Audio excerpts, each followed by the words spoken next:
ये दास्तान है उस प्रदेश की जो कभी भारत की आर्थिक शक्ति हुआ करता था। ये कहानी है उस पश्चिम बंगाल की जो आज कुशासन, तानाशाही, महिला अपराध और हिंसा का गढ़ बन चुका है।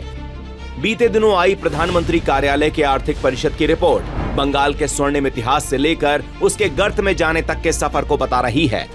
एक समय था जब पश्चिम बंगाल देश की जीडीपी में 10% से अधिक योगदान देकर टॉप 3 राज्यों में शामिल हुआ करता था। बंगाल के लोगों की आय राष्ट्रीय औसत से 127% अधिक हुआ करती थी।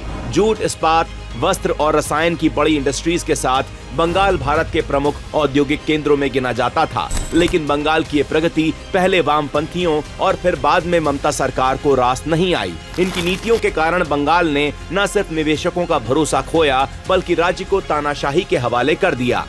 ममता सरकार में एक तरफ जहां विरोधियों के प्रति दमन चक्र शुरू हुआ तो वहीं दूसरी ओर संदेश खाली, आरजी कर मेडिकल कॉलेज जैसी घटनाओं ने बंगाल को शर्मसार कर दिया। हाल ही में पश्चिम बंगाल के शांतिपुर में काली विसर्जन के दौरान एक महिला पर कुछ लोगों ने थूका और विरोध करने पर उस महिला को इतना मारा कि वो गंभीर रूप से घायल हो गई। इतना ही नहीं, कोलकाता में असामाजिक तत्वों ने विद्यासागर पल्ली नाम के क्लब में तोड़फोड़ की जिसमें कई महिलाएं घायल हो गईं। लेकिन चुप है ममता सरकार और हाथ पर हाथ धरे बैठी है ममता की पुलिस, जिसे ये सब दिखाई नहीं दे रहा।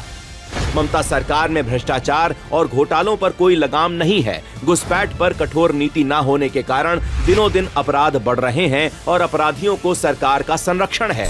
ममता बनर्जी की तुष्टीकरण और वोट बैंक की राजनीति के चलते आज बंगाल बर्बादी की तरफ आगे बढ़ रहा है। प्रति व्यक्ति आय राष्ट्रीय औसत से नीचे जा चुकी है और कभी देश की जीडीपी में अहम योगदान देने वाले बंगाल से कई उद्योग गुजरात और महाराष्ट्र जैसे राज्यों में शिफ्ट हो चुके हैं।